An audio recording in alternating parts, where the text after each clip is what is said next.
നമസ്കാരം, എല്ലാവർക്കും എൻ്റെ പുതിയ വീഡിയോയിലേക്ക് സ്വാഗതം.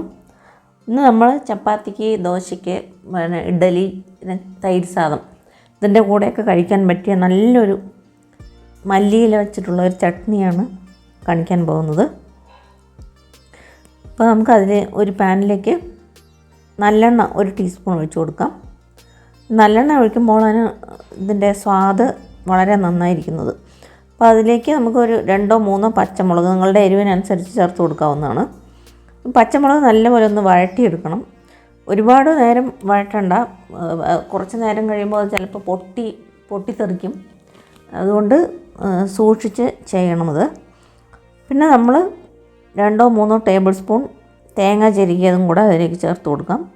ഇതും 1 മിനിറ്റ് നേരം ഒന്ന് വഴറ്റിയ ശേഷം നമുക്ക് നല്ലപോലെ 3-4 പ്രാവശ്യം മല്ലിയില കഴുകിയിട്ട് വെള്ളമൊക്കെ പോയ ശേഷം ഇതുപോലെ ചെറുതായി മുറിച്ചിട്ട് അതും കൂടെ നമുക്കിതിലേക്ക് ചേർത്ത് കൊടുക്കാം. അപ്പോൾ ഞാനിത് 1/2 കെട്ട് മല്ലിയിലയാണ് എടുത്തിരിക്കുന്നത്. അപ്പോൾ അതും ചേർത്തിട്ട് നമുക്ക് 1 മിനിറ്റ് നല്ലപോലെ ഒന്ന് വഴറ്റിയെടുക്കാം. എന്നിട്ട് നമുക്ക് ഇതിലേക്ക് പിന്നെ ചേർക്കേണ്ടത് പുളിയാണ്. നമ്മുടെ അരിനെല്ലിക്ക വലിപ്പത്തിൽ പുളി അതിലേക്ക് ചേർത്ത് കൊടുക്കണം. അപ്പോൾ നിങ്ങൾ ആദ്യമായിട്ടാണ് എൻ്റെ ചാനൽ കാണുന്നതെങ്കിൽ ഒന്ന് സബ്സ്ക്രൈബ് ചെയ്യാൻ മറക്കരുത് കൂട്ടുകാരെ. കൂടെ തന്നെ ആ ബെൽ ബട്ടൺ കൂടി ഒന്ന് പ്രസ് ചെയ്ത് കൊടുത്താൽ ഞാൻ ഇടുന്ന വീഡിയോ നോട്ടിഫിക്കേഷൻ നിങ്ങൾക്ക് കിട്ടുന്നതായിരിക്കും. ഇപ്പോൾ പുളിയും കൂടെ ചേർത്ത് കൊടുത്തു കഴിഞ്ഞു. നമുക്ക് സ്റ്റവ് സ്വിച്ച് ഓഫ് ചെയ്തിട്ട് ഇനി നമുക്കതിലേക്ക് ആവശ്യത്തിനുള്ള ഉപ്പും പിന്നെ ഒരു ചെറിയ കഷ്ണം ശർക്കര, അല്ലെങ്കിൽ നിങ്ങൾ ശർക്കര പൊടിയാണ് ചേർക്കുന്നതെങ്കിൽ 1 ടീസ്പൂൺ ശർക്കരപ്പൊടി അതിലേക്ക് ചേർത്ത് കൊടുത്താൽ മതിയാകും.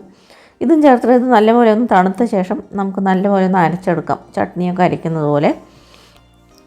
ഇനി നമുക്കൊരു പാനിലേക്ക് വീണ്ടും 1 ടീസ്പൂൺ നല്ലെണ്ണ ഒഴിച്ചിട്ട് 1/2 ടീസ്പൂൺ കടുകിട്ട് കൊടുക്കുക. കടുകിട്ട് പൊട്ടുമ്പോൾ നമ്മൾ ആ അരച്ച് വെച്ചിരിക്കുന്ന ആ ചട്നി ഇതിലേക്ക് ചേർത്ത് കൊടുക്കണം. എന്നിട്ട് 1 മിനിറ്റ് വഴറ്റിയാൽ മതിയാകും. നമ്മൾ മിക്സി ജാറൊന്നും കഴുകിയിട്ട് ആ വെള്ളവും കൂടെ ചേർത്തിട്ട് ആ വെള്ളം വറ്റാനായിട്ട് ഒന്ന് നമുക്ക് 1 മിനിറ്റ് നേരം ഒന്ന് വഴറ്റിയെടുക്കാം. അപ്പോൾ ഇത് നമുക്ക് ഇഡ്ഡലി, ദോശ, ചപ്പാത്തി, തൈര് സാദം ഇതിൻ്റെ കൂടെയൊക്കെ കഴിക്കാൻ വളരെ നല്ലൊരു റെസിപ്പിയാണ്.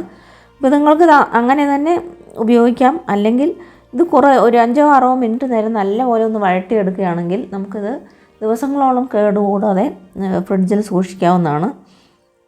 അപ്പോൾ അങ്ങനെയും ചെയ്യാവുന്നതാണ്. അപ്പോൾ 2 തരത്തിലും ഇത് ചെയ്യാവുന്നതാണ്. അപ്പോൾ നിങ്ങളെല്ലാവരും ഇത് തീർച്ചയായിട്ടും ഉണ്ടാക്കി നോക്കിയിട്ട് അഭിപ്രായം അറിയിക്കണം. ഇത് വളരെ സ്വാദുള്ളൊരു ചട്നിയാണ്. അതുകൊണ്ട് തീർച്ചയായും ഉണ്ടാക്കി നോക്കണം. നല്ല സ്വാദാണ്. ഇതുപോലെ ഒരു പ്രാവശ്യം നിങ്ങൾ ഉണ്ടാക്കി നോക്കിയിട്ട് അഭിപ്രായം അറിയിക്കുക.